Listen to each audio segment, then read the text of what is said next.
Do you love learning weird, obscure mid-century facts? Do you think you're pretty good at it? I do, and I think I am. But not me, not you, not anyone I've ever met loves it more or is better at it than Adam Stevens. Hey there. Welcome back to Mid-Mod Remodel. This is a show about updating MCM homes, helping you match a mid-century home to your modern life. I'm your host, Della Hansman, architect and mid-century ranch enthusiast. You're listening to episode 1812. Today, we're digging in on the story of how Adam started researching his own, super cool by the way, mid-century home by looking into vintage 1950s and 60s ads at his local library on microfiche. That search led him to discovering the history of the 1955 Denver Parade of Homes. We're going to talk about that today because that particular moment in time was a huge shift in American housing history. As a country, we had just solved the housing crisis.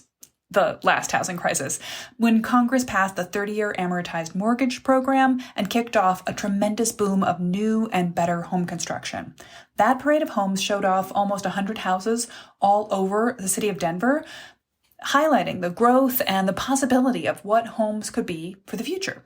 Listen in to learn all about that and how we can take those formerly future-looking homes, now 70 years old almost, and set them up for the future now in today's episode. Let's get right into it. When you want to learn more about the history of your house, one amazing resource is if your municipality, your area has had a parade of homes going back a long way, you might be able to find vintage ads for it, and they can prove to be a treasure trove. I've found this in my town, and Adam has found it in his. So, hi, I'm Della Hansman of Mid-Mod West. I'm here with Adam Stevens, real estate agent who specializes in mid-century and modern homes in the Denver area, and we both love mid-century design.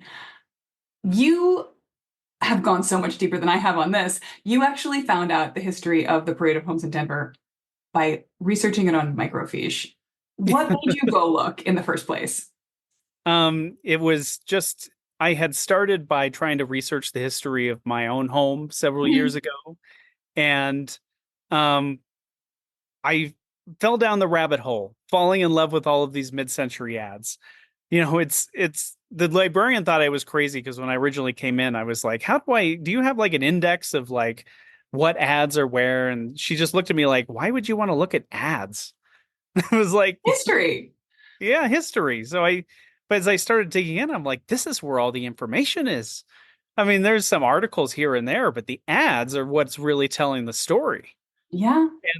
And so as I started spending sometimes an unhealthy amount of hours at the library digging through the microfiche. But one of the things I ran across was ads for the Parade of Homes. Now, growing up in the 1980s, the Parade of Homes was so cool to me. It's a little different now, but back in the 1980s, it was over the top crazy. Like they would build a neighborhood of like 6 homes and they would be gigantic and they would all have home theaters in the basement and all of these things. And like, it was fun to go because you could just dream about what could be if you were rich. But what I didn't know until I ran across those ads in the microfiche is the Parade of Homes actually had a long history. The first Parade of Homes in Denver was in 1953, now 71 years ago, almost. And so seeing the advertisements for that was really interesting because it was a totally different format then. And in fact, the 1955 parade was the biggest. And it was a different format where what I was used to was, again, it was just one neighborhood, maybe 6 to 12 homes. Mm-hmm. But in that year, they had homes all over the city. It was pretty much every builder had a home in the parade. They had almost 100 homes in the parade. I'm not sure you could have seen the whole parade. No. Yeah, in Madison, they chose an area they were about to develop. They had a bunch of different builders come in and each do a model home on a street, which is now so fun because you can go and you can find the remnant streets. But 100 homes all over the Denver area, it must have been chaos that week. Oh, I'm sure. And, there's like the newspapers. So in those years, they put the program in the newspaper. So you'd get your newspaper and you'd have the whole program and the map and the list of houses and all the advertising, which of course is great because now that's all archived. The whole story is there. But, it is also indicative of what was happening at the time. Not only was the whole country going through a building boom in 1955, but as it turns out in around 54, 55, Denver was growing at 4 times the national average. So Wow. we were having the boom of booms here in Denver, which is why there were 100 homes in the parade. And they came in every shape and size, Yeah. from 2-bedroom, 1-bath starter homes to sprawling ranches on acre lots and everything in between. Oh, that's amazing. Plus, 1955 was the first year you could hold a parade after 1954 when the 30-year mortgage was introduced by Act of Congress. So that really like opened up the funding for people to be able to afford a lot more home than they Right. had. In Madison, we really see the difference. In 1954, the houses are still pretty modest. They're all one-car garages. They have one bathroom per household. And in Hmm. 55, suddenly we've got like 3 split levels show up, and we've got 2-car garages, and we've got powder rooms on the main social area, and then separate bedroom. There's at least one house that has the teeniest of owner's baths with like a useless little shower that I'm sure does not exist today. It's been remodeled into non-existence, but that moment was sort of like suddenly your dollar could go so much farther because you were going to spend That it. is true. I hadn't noticed that shift, but that is right. Like I have to here in call. Denver too, in 54, it was like 1-car carports, or gosh, garages were rare, but they were existed. And then in 55, you start to see 1-car garage, like half garage, half carport, or Mhm. even 2-car garages start to appear on houses. And I hadn't thought about that like clear shift in that time period. They went from 15-year funded mortgages to 30-year mortgages, which just basically means you could Okay. spend the same amount and have it. Well, the interest would definitely eat a chunk of it, but you could basically have almost double the value of house for the same Right. monthly payment, which really just opened up houses to so many more people and so much more house to more Yeah. people. When you think about things that get advertised in those sort of parade of home spreads, what's the feature that stands out as cool to you versus like the things they were advertising that you look at and think that's not worth the ad copy to me? Well, I mean, gosh, trying to think of like specific things that they were advertising that I think were cool. I mean, other than specific features of like floor plans, Just the sketches um, and the plans, yeah. right? The different types of floor plans and how they would divide up private spaces and, sleeping spaces and um, living spaces.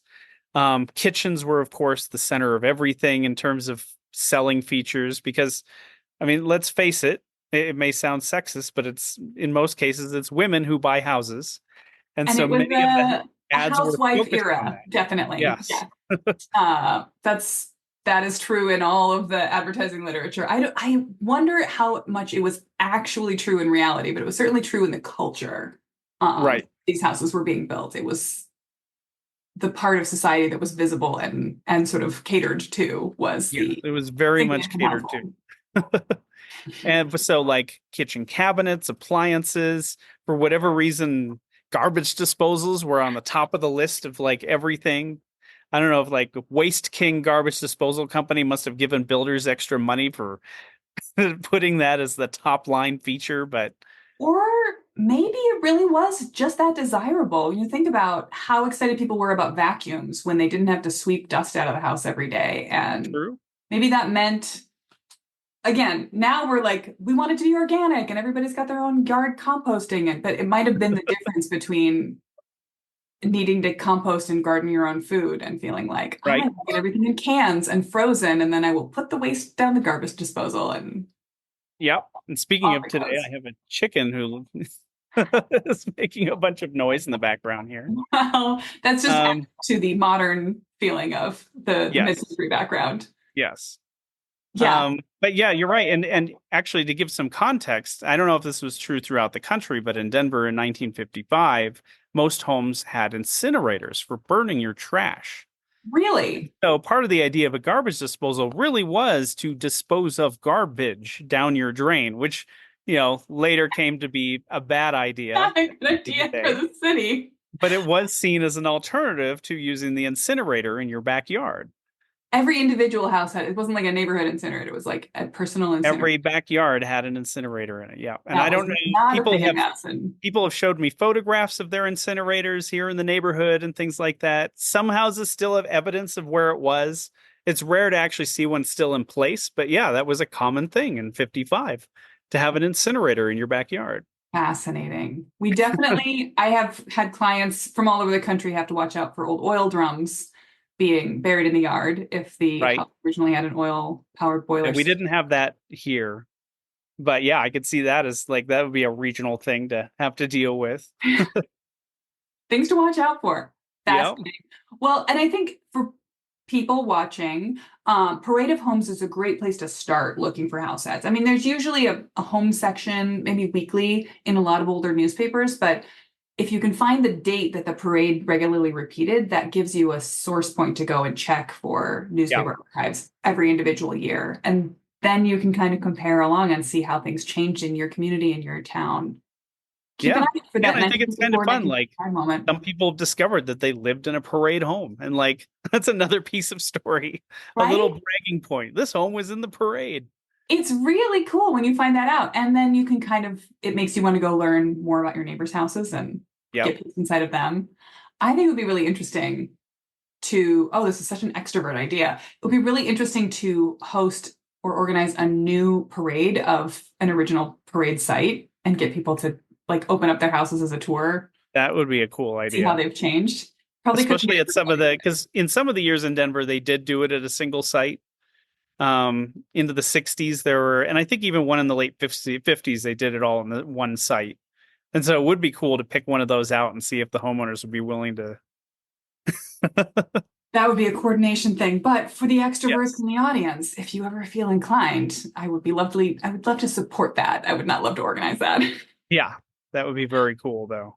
Marvelous. So yeah, Parade of Homes, don't be a stranger to yours. Go find out what it looked like in your town. Mid-century homes have so many great features built into them, but they also can be missing a few key elements we value today, like insulation and other sustainability items that we care more about now that energy is more expensive and important to us. So when you're thinking about taking care of your mid-century home, thinking about how to bring it up to modern building codes and to make it as sustainable as possible is a great thing to consider. How we can retrofit better sustainability features, better energy efficiency features into mid-century homes without ruining them. This came up for you recently in a client sale, right? Yeah. I mean, I don't think it's any secret that mid-century homes are generally not energy efficient. Yeah. And a lot of that just comes from the fact that when they were built, energy was cheap. It was so cheap that it just didn't matter. Yeah. that your windows were single pane and you had no insulation. My house was built with no insulation in the walls, if you can believe it. It's wild to me. When I visited Denver, I was there in the summer, but I kept asking people, it's cold here in the winter, right? Well, then why are your windows like this? But yeah, I think energy efficiency wasn't on people's minds then. And also, when we think about the changing culture, the people who were moving into these mid-century houses lived in drafty farmhouses and drafty urban buildings that were also not insulated and not temperature comfortable in a way that we now expect. So I think both energy has become more expensive and our standard for human comfort has really shifted. So we now want to heat and cool houses and control the temperature in a way that doesn't really line up with how well sealed they are often. No, these old houses are pretty drafty as it goes. Still, not as drafty as earlier homes, but they definitely still struggle from that. But one of the big issues, though, is that it's not just the cost of energy that's the problem. In a lot of major cities, Denver especially, there are starting to be mandates coming down, and right now they're going after major commercial buildings, but the thinking is that eventually it will affect all of us. And that mandate is that we have to use less energy. Yeah. And so I kind of experienced this on, I sold a house here in my neighborhood, actually a block from my house that was fun. An original house from, it was a one owner house from 1954. The homeowners bought it in 54 and they lived out the rest of their lives there. And the house actually had its original roof on it, which is pretty incredible. But it was a tar and gravel roof. It's the kind of roof that actually, if you maintain, it can last through the decades. But we ended up having to replace it because insurance said they didn't want to cover a 70-year-old roof. So I guess I understand. But as we got the roof replaced as part of the sale that I handled, um, when they came to close out the permit, the inspector kind of put me on notice. He's like, to close out the permit, he wanted us to prove that there was insulation in the roof. Unfortunately, these houses, even though they were built with no insulation in the walls, they were built with some insulation in the roof. So I was able to prove to him that we had insulation in the roof, but it turned out that if we hadn't, he would have made us add insulation as part of the roof replacement. And he said, just you guys should be on notice with these mid-century homes that like we're coming for these houses eventually from an energy standpoint. And so since that, I've had to start thinking about like, we love these houses. We love the way they live. We love the way they look. We love the way they're designed. We don't want to give those things up, but we do need to face the reality that living in an energy inefficient house is no longer going to be an option moving into the future. Yeah. So we need to start thinking now while we can, before mandates start coming down and things like that. How can we improve these houses without giving up what we love about their architecture? And a lot of us need to start thinking about that. It's an open question, and it's definitely something whenever we touch a house, whether we're doing enough work that we're going to trigger the attention of city codes or not. Anytime I have a client opening up a wall, I encourage them to do everything they can to update the plumbing, the electric, and improve the insulation situation. In many cases, any work that you do past a certain point just requires that you bring it up to modern code. Now, that was when you mentioned that you said someone from the city of Denver had told you they're coming for these houses. I was wondering, do you think that means as they have work done, or do you think that they're actually going to be coming and knocking on doors to say, at some point there's a limit, or we need to see a plan for changes to be made? That's the big question that nobody really knows the answer to at this point. Right. But there is actually one class of house that's facing that right now. And we as real estate agents, nobody really knows how to guide these people so far. But what's happening is Denver is blessed with a lot of mid-century high-rise condo buildings. Oh, interesting. And so, these single-family homes that we talk about all the time, they're not the only mid-century housing stock. Mm-hmm. And actually, the mid-century high-rises we have here in Denver are fabulous. There are a lot of people who hate how they look because they're basically these big towers, maybe 10 or 12 stories, some even taller, that have huge balconies on the outsides of them. And that's great to live in. Right. The idea behind that is even if it makes for an ugly building, which I disagree, but I get it. To live in one of these units is incredible. Not only do they have fabulous floor plans, but imagine your entire outside wall being glass. And imagine being able to, there are operable parts that are basically sliding glass doors. Imagine opening your sliding glass doors out onto not a 4-foot balcony, which would be typical today if you can find a balcony at all in an apartment or condo building. Useless. An 8-foot deep balcony. A space big enough there that you could have a dining table outside. And in the warm months, dine outside. You basically have an outdoor room. So architects here in Denver were achieving indoor-outdoor connection, not just on single-family homes like these, but even in our residential towers, most of which were built as apartments at the time, but converted into condos through the years. Because condos, at least in Denver, didn't come about until the mid to late 60s. Interesting. But these are incredible places. But what's happening is Denver passed this new mandate that says all buildings over a certain size need to meet these energy performance requirements, or you're going to be fined or whatever. And so these buildings built in the 1950s and 60s, they're really struggling because they're already having to dig up extra money to like shore up their foundations and deal with an aging building. And now they have this extra mandate on them that's saying you have to make this building perform from a certain energy performance standpoint. They don't know where they're going to find the money to do that. And even what technology makes that happen? We need to recruit some engineer friends who are obsessed with mid-century. Yes, to help us figure it out how these buildings could even face these mandates. I don't know how they're going to pay for it. But yeah, but I could see that mandate eventually then coming to single family homes saying you need to upgrade your home. Well, and even if we don't to take it from the stick perspective, the carrot perspective. It's just a good idea, as energy prices Yeah. are probably not going to get lower. No, definitely not. To think about making your house more comfortable, more effective, and more efficient of the energy costs that it requires. So yeah, thinking about ways to add insulation, particularly to roofs, but also to walls. And to do that in an aesthetically satisfactory way can be tricky, but it is the opportunity you have every time you need to make a change to a layout or to make a repair in your house. It's an opportunity to get into the wall from the inside and add insulation. Yeah. I Upgrade your never want to windows. You see, can.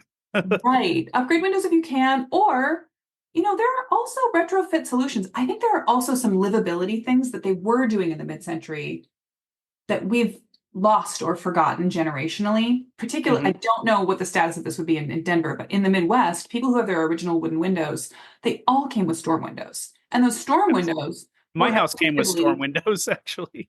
Do you still have them? I do. Some of them are broken, and I haven't installed them in a few years, and I really should, because they It's- don't look very nice. Yeah. But they do help do that job. They do the double pane job, and done right, designed well, and there are very few houses around here that still have them because most people either replace their windows or they just forgot that that was a seasonal maintenance thing. Take out your screens, put in your storms. It was an energy efficient thing. It was a sound privacy thing. It was a security measure. Did a lot also to Well, lower and maintenance. also in our house in particular, and this hasn't been spelled out, I did find documents that said that the builder was unhappy that he was having to buy an extra $300 worth of storm windows for all the houses because Cliff May hadn't originally, in California, they don't have the storm windows. There's no need for that. But living in one and having left the storms off here and there, one of the other things is it protects the wood windows from condensation, Right. which can destroy wood windows over time. Right. It shifts. I mean, this gets a little technical, but it shifts the thermal barrier of the house outwards, which means that instead of whatever the outside cold temperature is, it's not hitting your window glass and then running down. Yeah. So that when you causing boil a water pot on of the spaghetti, you're not getting a bunch of water building up on your windows and then causing rot on the wood frames. Exactly. So there are some old school measures. And again, there's got a will to want to do that. But then you can also go with a modern replacement window that's got a better energy efficiency rating. And with things like these gorgeous flat roofs, there are a little bit more of an investment. There are possibilities to do a graduated edge that still seems nice and slender out by the end of the soffit, by the gutter line, and then gets thicker build up to the thickness you need to get your proper. I'm not sure what your R value required in Denver would be without checking the code books, but here in the Midwest, we need R38, and it's thick, even if you're doing it in rigid insulation, it adds up. And so, yeah, there are things that can be done. And then the question is, can we spread the word enough to enough people that live in mid-century homes to hire people to do the work that understand and care about the mid-century aesthetic rather than just coming in and sort of smacking a hat onto. And that may be the hardest thing right there. That's going to be the question. But I try to help where I can and be a resource where I can, because I know at least a few contractors and various things that they get how these houses are built and what makes them special and how not to break them. I do think that there is some benefit. I think anytime you can educate a new person who wasn't aware of or interested in mid-century design, maybe not everyone, but my experience has generally been I chat with a contractor about why mid-century design is cool and how they can incorporate it into what they're going to do. And they suddenly think that's a fun tool in their tool belt. They want to know about that. They want to tell their next client about that. So I kind of feel like in the way that we work with clients doing master plans for people all over Madison, all over the country, each time they have a good experience with a contractor, that contractor can then go on and just interpret that idea. Maybe it won't be quite the same. Maybe they'll improve on it. Maybe they will, maybe it'll be lost a little bit in translation, but we can just sort of get more and more people on board with the idea that mid-century houses are cool and they need a certain type of care. And I always offer homeowners, not many take me up on it, but I always offer them the opportunity that if they want to bring me in and just walk through with their contractor and teach them the things that they should be sensitive about, that can go a long way in making sure that you get a contractor that's not going to inadvertently break your house. And that's particularly true, with some of the houses in the Cliff May design. Mhm. Yeah, I The don't know Coop how May you ones get in insulation into the particular. walls. You're not going to blow insulation into those wall cavities because they aren't traditional wall cavities. So No. yeah, knowing those things is really important Yes. to moving forward with them. Well, Electricians appreciate it as well because they're not normal wall cavities. I really want the heads up. Yeah. I Yeah. mean, it's going to help them provide accurate pricing and not be unpleasantly surprised when they open up the wall and go, what? What is going on here? So I guess we're putting out a call here. If you are sustainability minded, if you are engineering minded, and you would like to become obsessed with mid-century homes, or you already are, these are problems that need solving, and we'd love your input too. Internet. Uh, One other thing that I just want to throw out there too is even though it's kind of late century, so mhm, going into 1970s and 80s, but sure. I feel like a lot of it is still in the same spirit of mid-century. But the architects and builders were really exploring green building in the 1970s. A lot of Yeah. that was driven by the energy crisis, but there was also just an interest even at that time of being off grid. Mhm, And there were a lot of things done. If you look at late 1970s, early 1980s modern homes, there yeah. are actually a lot of green elements to how those homes could be built. It may be time to reopen the books written during that time and see how we can apply some of the lessons they learned then to the homes that we have now, whether it's taking advantage of passive solar design, mass wall construction, things like that. Yeah. Because it's still a form of modernism. It is still in some ways compatible to the things that were being built earlier. Absolutely. And there's a lot we can do. I mean, some of the best sustainability features are built in from scratch. Site and orientation is hard to retrofit. But Yep. when you're adding on, you can think about what is the best direction for an addition, not just to fit within your lot, but also to provide a shady courtyard, to give you better privacy, to give you better through flow, or to prevent removing through flow of air. And Hmm. thinking about whatever you can do to remove the energy load of the house separate from the house's design itself is beneficial. And some of that is just planting trees in the right spots, which now is the right time. Today is always the right day Yes. to plant trees for the future. So yeah, I mean, thinking about just reducing your personal energy costs is a great way to think about improving your house for the long term. And I think that 1970s in particular have a lot to teach us about that. Yeah. That works for these houses. Find the transcript of this episode and a link to the Parade of Homes ads we are talking about on the show notes page, midmod-midwest.com/1812. Next week on the podcast, I've got Elin Walters of Exactly Design. She and I are going to discuss the different types of designers you might encounter, you might choose to work with to construct the plan for your dream home improvement project. But for right now, send me a DM on Instagram and let me know your greatest mid-century home research success. Did you track down the original owner's kids? Unearth some old blueprints in the county records?